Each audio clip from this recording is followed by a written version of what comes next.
잊혀진 소리. 현수는 평범한 대학생이었다. 그의 일상은 강의, 공부, 친구들과의 만남으로 채워져 있었다. 그러던 어느 날, 현수는 새로 이사 간 작은 아파트에서 처음으로 혼자 지내게 되었다. 그곳은 조용하고 평화로웠지만 현수는 가끔 외로움을 느꼈다. 특히 밤이 되면 그 외로움은 더욱 깊어졌다. 첫 번째 이상한 일은 현수가 가위에 눌린 밤에 시작되었다. 그는 누군가 자신의 방문을 두드리는 소리에 잠에서 깼다. 하지만 몸을 움직일 수 없었다. 가위 눌림이었다. 도어락의 잠금 해제 소리가 들렸다. 그 소리에 현수는 공포에 질렸지만 아무것도 할 수 없었다. 몇 분이 지나 몸이 풀렸을 때 그는 급히 문을 확인했다. 하지만 문은 여전히 잠겨 있었고 아무도 없었다. 이 일로 현수는 몇 날 며칠을 불안해했다. 하지만 시간이 지나면서 그는 그것을 단순한 악몽으로 여기기로 했다. 그러나 그 사건 이후로 이상한 일들이 계속되었다. 현수는 밤마다 도어락 소리를 듣곤 했다. 그리고 때때로 작은 여자아이의 웃음소리가 들려왔다. 처음에는 현수는 이웃에서 들리는 소리라고 생각했다. 하지만 소리는 점점 더 가까워지는 것 같았고 오직 그의 방에서만 들렸다. 어느 밤 현수는 다시 가위에 눌렸다. 이번에는 문 쪽에서 작은 여자아이의 실루엣을 보았다. 그녀는 문 앞에 서서 현수를 바라보고 있었다. 현수는 공포에 질려 소리도 지르지 못했다.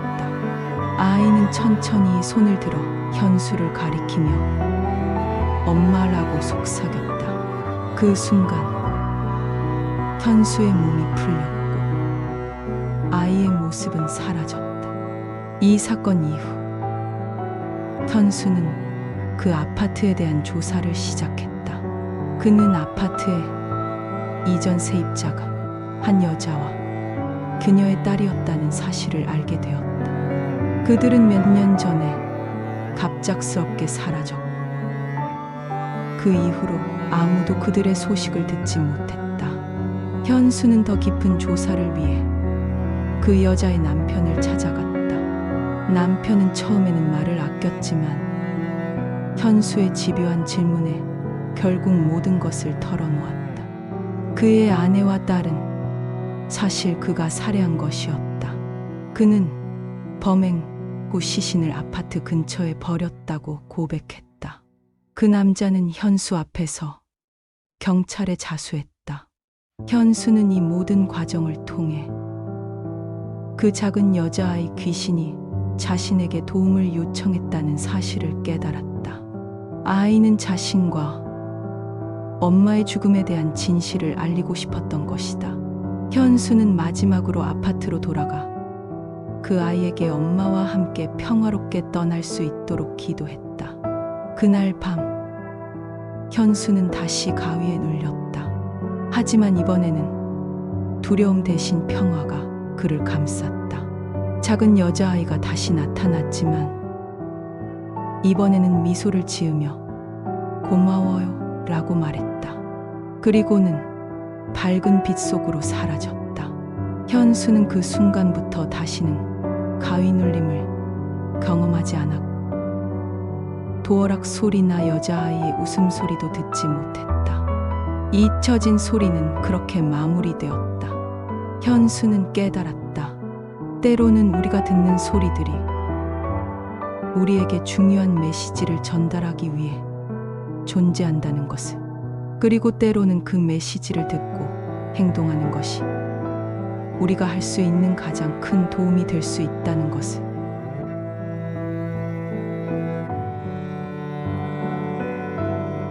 공감. 지혁과 태미는 성격이 판이하게 다른 두 친구였다. 지혁은 누구와도 쉽게 공감할 수 있는 따뜻한 마음을 가졌지만 태민은 냉철하고 객관적인 성격의 소유자였다. 그럼에도 불구하고 둘은 어릴 때부터 끈끈한 우정을 유지해왔다. 성인이 된 지금 지혁은 심리상담사로, 태민은 경찰로 각자의 길을 걸었다. 태민이 근무하는 지역에서 연쇄살인 사건이 발생하자 이 소식은 지혁에게도 심각한 우려를 일으켰다. 지혁은 자신의 공감 능력을 사용해 태민과 경찰을 도와 사건 해결에 일조하고자 했다. 피해자들의 가족과 깊은 대화를 나누며 지혁은 점차 사건의 심리적 패턴을 파악하기 시작했다. 한편 태민은 현장에서 발견된 증거와 목격자의 증언을 토대로 수사를 진행했다. 지역의 도움으로 몇몇 중요한 단서를 추가로 확보할 수 있었다. 두 사람의 협력은 완벽해 보였다. 하지만 사건이 깊어질수록 지역은 점점 더 큰 정신적 압박을 느끼기 시작했다. 그러던 어느 날 지역은 자신도 모르게 사건에 집착하게 되었음을 깨달았다. 그의 공감 능력이 오히려 그를 범인의 심리와 너무나도 가깝게 만들어 지역 스스로가 피해자들을 해하고 싶은 충동을 느끼기 시작했다. 이 상황에 놀란 지역은 태민과 상의했다. 태민은 친구의 정신 상태를 우려하며 잠시 사건에서 물러나 있을 것을 권했다. 사건의 해결은 점점 더 요원해져 갔다. 그러나 결정적인 순간 지역은 자신의 공감 능력을 한 번 더 시험해보기로 결심했다. 그는 깊은 명상을 통해 마지막 피해자의 마지막 순간을 떠올리려 했었다. 그 과정에서 그는 놀라운 발견을 했다. 범인의 정체가 바로 태민이라는 사실을 직감한 것이다. 이를 믿을 수 없었던 지역은 태민에게 직접 마주하여 진실을 물었다. 그 순간 태민은 차갑게 고백했다. 자신이 저지른 범행들은 사회에서 배제되어 마땅한 자들을 제거하기 위한 것이었다고. 태민은 자신의 행동을 정당화했지만 지역은 친구의 변한 모습에 경악했다. 지역의 공감 능력이 이끌어낸 이 충격적인 반전은 그를 깊은 절망으로 몰아넣었다. 결국 지역은 자신의 발견을 경찰에 알렸고 태민은 체포되었다. 그러나 지역에게 남은 것은 승리의 기쁨이 아니라 깊은 상실감과 배신감이었다. 그의 공감 능력이 친구의 어두운 면을 드러내는 데 결정적인 역할을 했음에도 불구하고 지역은 자신의 능력에 대한 회의감을 지울 수 없었다. 공감의 두 얼굴은 지역이 공감 능력의 빛과 그림자, 그리고 인간 본성의 복잡성을 깨닫는 과정을 그려내며 마무리된다.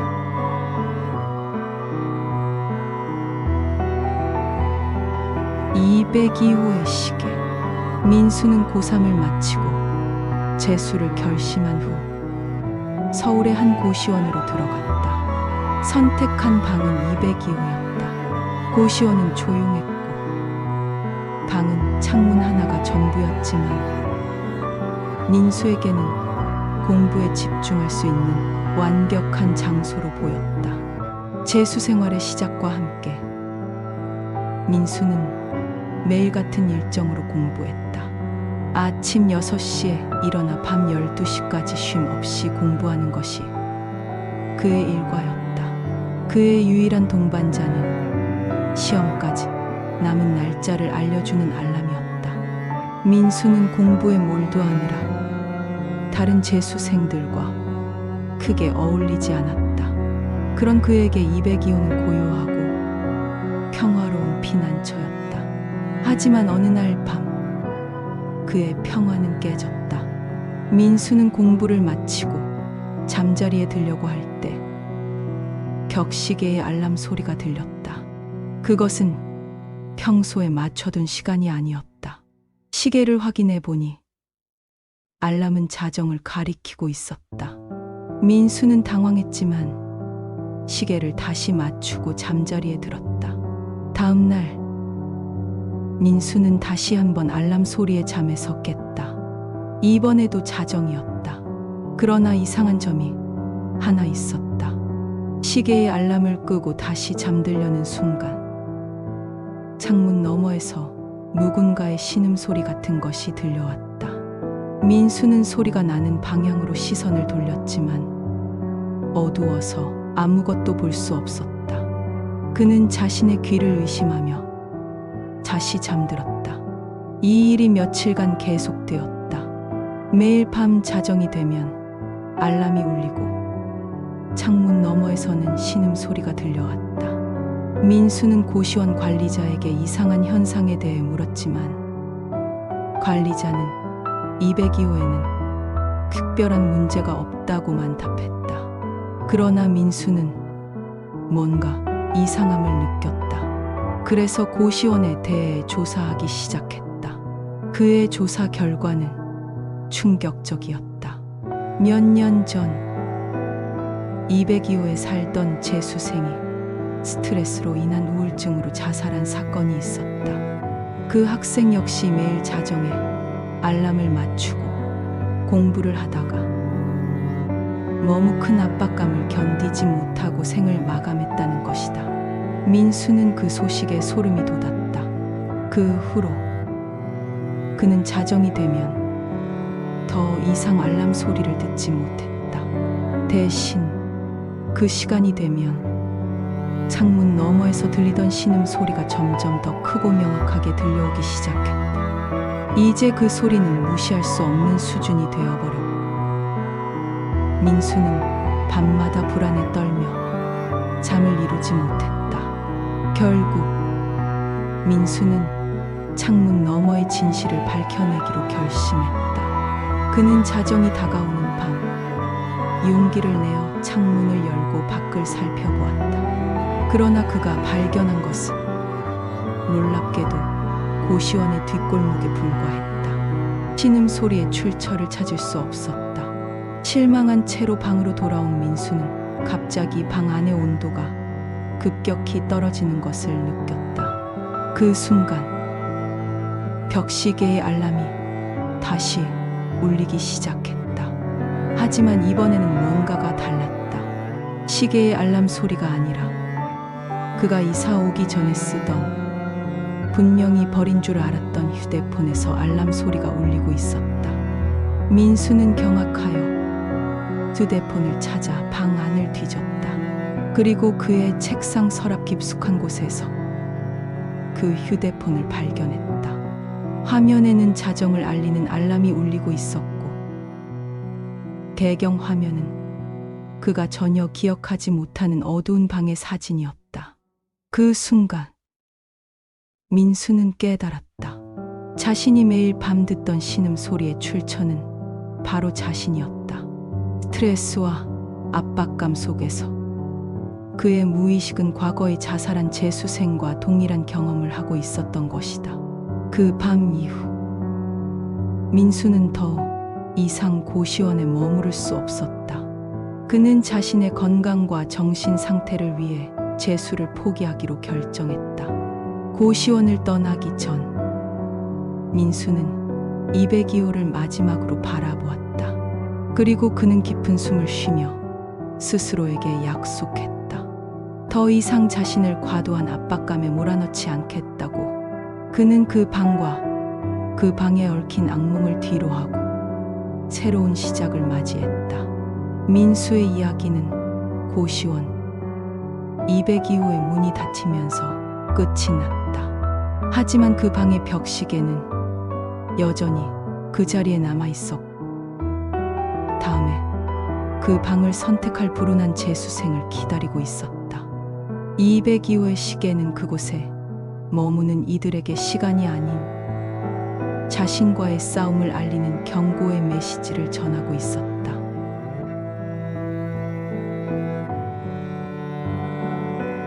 어두운 방의 그림자.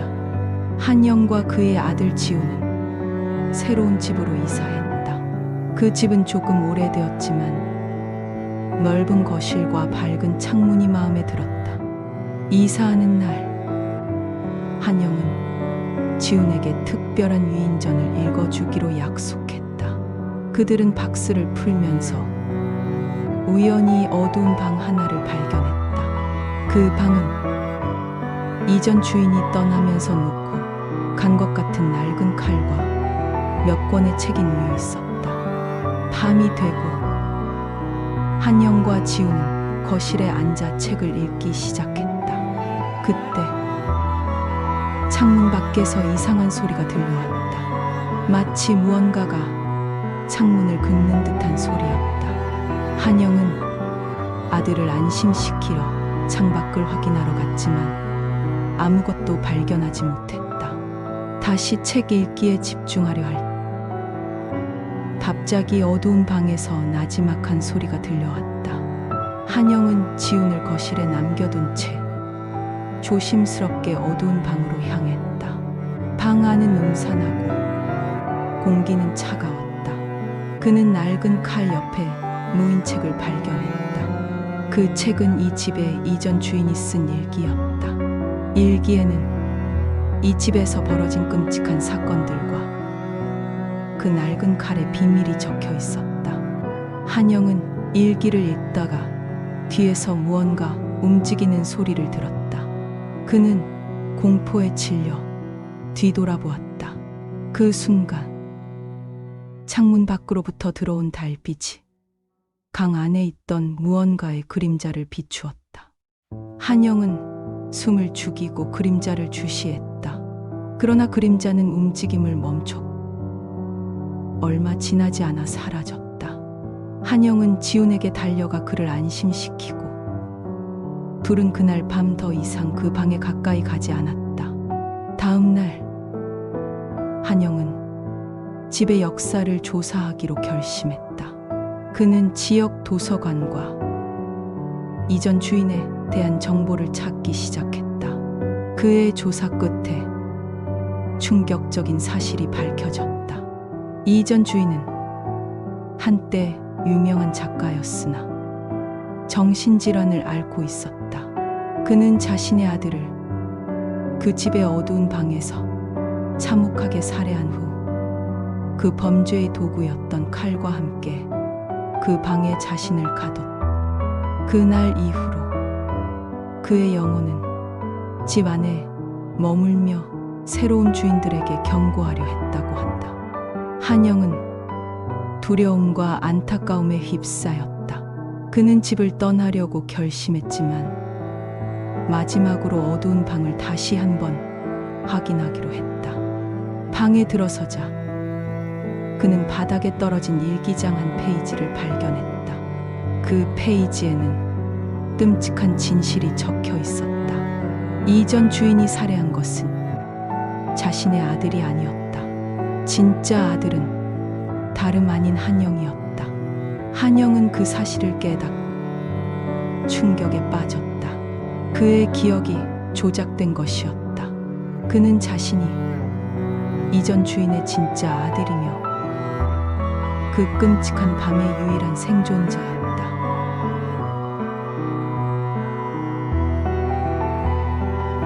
계곡의 그림자. 여름 휴가 시즌이 한창인 어느 날 평화로웠던 소도시의 계곡에서 충격적인 사건이 발생한다.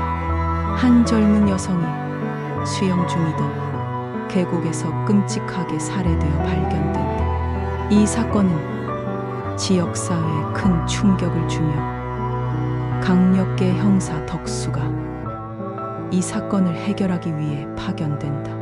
사건 현장 조사에서 덕수는 피해자가 튜브에 묶여있는 상태로 발견되었다는 점에 주목한다. 피해자의 사망 원인은 익사로 보이지만 몸에는 싸움의 흔적이 발견된다. 덕수는 피해자의 개인적인 배경과 최근의 행동을 조사하기 시작하며 피해자가 수영을 배우기 위해 계곡을 찾았다는 사실을 알게 된다. 그러나 피해자는 수영에 대한 심각한 공포와 트라우마를 가지고 있었다. 덕수는 피해자의 지인과 가족을 신문하면서 피해자가 어린 시절 겪은 불행한 사건으로 인해 물에 대한 극심한 공포를 가지게 되었다는 사실을 알게 된다. 그 공포를 극복하고자 계곡을 찾았으나 불행히도 그곳에서 생을 마감하게 된 것이다. 덕수는 사건 현장 근처에서 발견된 여러 가지 증거들을 바탕으로 조사를 진행한다.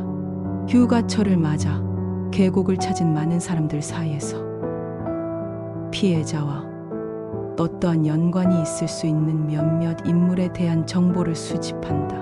그 과정에서 덕수는 계곡에서 특이한 행동을 보인 한 남성에 주목하게 된다. 이 남성은 피해자와 같은 시간대에 계곡을 방문했으며 피해자와 수상한 접촉을 가진 것으로 보인다. 덕수는 남성의 과거를 파고들면서 그가 과거에 비슷한 사건에 연루되었던 전력이 있다는 것을 알아낸다. 이 남성은 피해자에게 접근하여 그녀의 공포를 악용하려 했으며 이 과정에서 두 사람 사이에 충돌이 발생했다. 조사가 깊어질수록 덕수는 사건의 복잡한 실마리를 하나씩 풀어간다. 그리고 마침내 놀라운 사실을 발견한다. 사건의 진정한 범인은 계곡을 자주 찾던 지역 주민으로 피해자에게 개인적인 원한을 가진 인물이었다. 이 인물은 피해자의 공포를 이용하여 완벽한 살인을 계획했으나 덕수의 끈질긴 조사로 결국 범행이 드러나게 된다.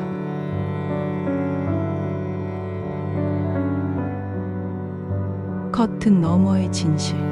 어느 비 오는 날 평화로운 아파트 단지에서 충격적인 사건이 발생한다. 신혼부부가 사는 집의 거실 창문 옆에서 무자비하게 살해된 한 남성의 시신이 발견된다.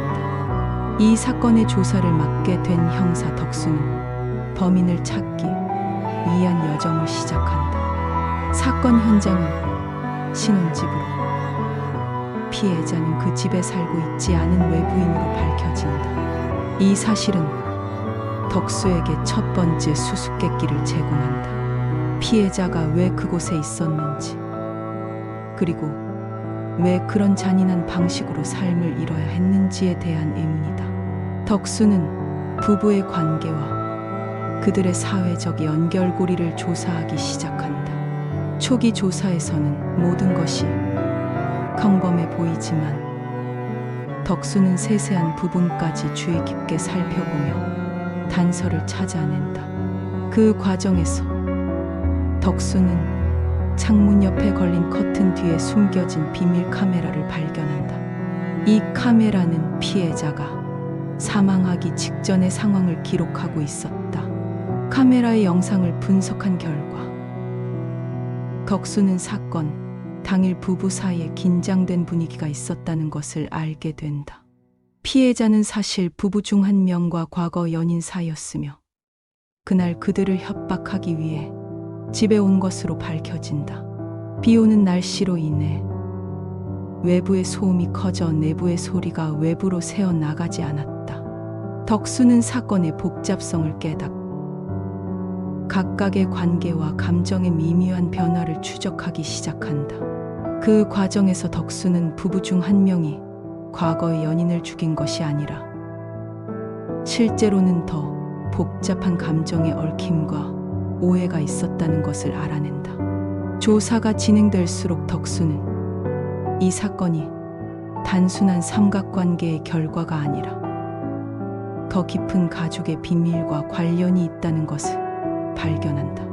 피해자는 실제로는 부부의 가족 구성원과 오래전부터 깊은 연관이 있었으며 그의 죽음은 가족 내부의 오랜 앙금과 복수심에서 비롯된 것이었다.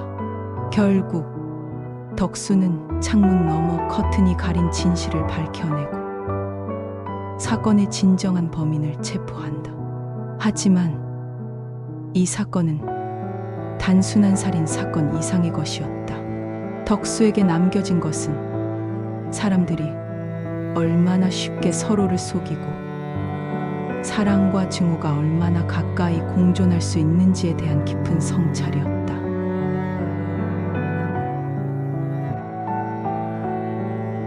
생방송의 그림자. 늦은 밤, 한 인기 유튜버가 자신의 집에서 생방송 중에 끔찍한 죽음을 맞이했다. 이 사건은 순식간에 온라인 커뮤니티와 뉴스를 통해 퍼져나가며 공포와 충격을 일으킨다. 형사 덕수는 이 복잡하고 의문투성이인 사건을 해결하기 위해 호출된다. 덕수는 사건 현장인 피해자의 집으로 향한다. 피해자의 컴퓨터는 여전히 켜져 있으며 사건 발생 당시의 생방송이 중단된 지점부터 화면이 정지해 있다. 덕수는 컴퓨터와 카메라 그리고 주변에 흩어진 기타 물건들을 조사하기 시작한다. 피해자는 최근 몇 주 동안 인터넷에서 논란의 중심에 서 있었다. 특정 커뮤니티와 갈등이 있었으며 그로 인해 온라인에서 여러 협박을 받았다. 덕수는 이 논란이 사건의 동기가 될 수 있음을 직감한다. 형사는 피해자의 컴퓨터를 조사하던 중 생방송 도중에 교환된 의미심장한 대사와 메시지를 발견한다. 이 메시지들은 피해자와 특정 인물 사이의 심각한 분쟁을 암시한다. 덕수는 피해자의 소셜미디어 계정과 최근 방송된 컨텐츠를 면밀히 분석하여 사건의 날 피해자가 언급한 그림자라는 의문의 인물에 대한 정보를 찾아낸다. 이 인물은 피해자와의 개인적인 연결고리가 있는 것으로 보이며 이는 사건을 해결하는 데 결정적인 단서가 된다. 덕수는 그림자의 정체를 추적하는 과정에서 온라인에서의 정체성과 현실 세계의 정체성 사이에 존재하는 모호함을 발견한다. 조사가 진행됨에 따라 덕수는 피해자가 생방송 도중에 발표한 정보가 실제로는 대중을 기만하기 위한 것이었음을 알아낸다. 이 정보는 공공의 이목을 다른 곳으로 돌리기 위한 의도가 있었고 실제로는 피해자가 개인적으로 겪고 있던 문제와 관련이 있었다. 사건의 해결은 생각보다 더 가까운 곳에 있었다. 결국 덕수는 피해자의 가장 친한 친구이자 종종 함께 방송을 진행했던 인물이 사건의 핵심에 있음을 발견한다. 이 친구는 피해자의 인기와 성공의 질투를 느꼈으며 온라인에서의 갈등을 이용해 자신의 범행을 은폐하려 했다. 이 친구는 피해자가 생방송 중에 발표할 예정이었던 둘 사이의 심각한 개인적인 문제를 공개하기로 한 결정에 격분했다. 그녀는 이를 막기 위해 극단적인 조치를 취했고 결국 비극적인 사건으로 이어졌다.